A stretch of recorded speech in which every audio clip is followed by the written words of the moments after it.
little, and she said my name tag was spelled wrong. It wasn't, but it became our weird little joke. I'd wear a different wrong name every Tuesday and Thursday. Salvador, Salvador, Salvador, she'd pointed out. I'd act surprised, stupidest flirting in human history, but it worked. Our first date wasn't even supposed to be a date. Her study group bailed last minute. She had a reservation at this pizza place that was impossible to get into, and I happened to be wiping down the counter when she got the cancellation text. Next thing I knew, I was sitting across from her at Antonio.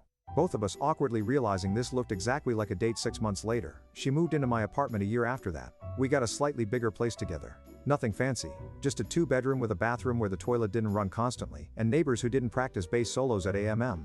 Meanwhile, I kept tabs on my family through fake accounts. Not proud of it, but there it is. Dad's hardware store started struggling after the Home Depot opened on the edge of town. Saw him ranting about it on community Facebook pages, posts getting increasingly desperate and bitter.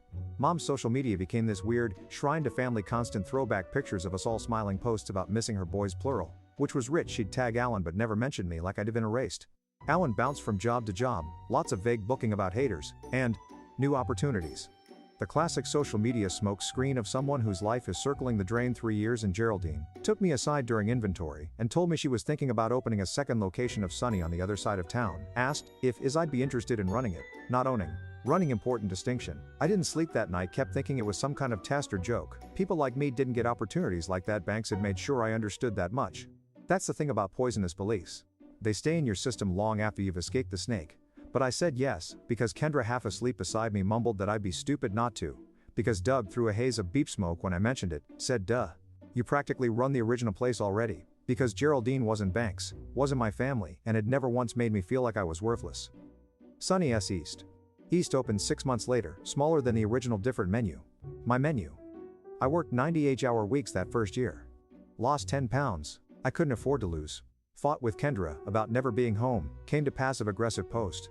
It's on the fridge more than once, but it worked. People came back. The food was good. The vibe was good. We weren't getting rich, but we were making it 4 years after being abandoned. I made it enough to help Kendra with her med school loans, not all of them.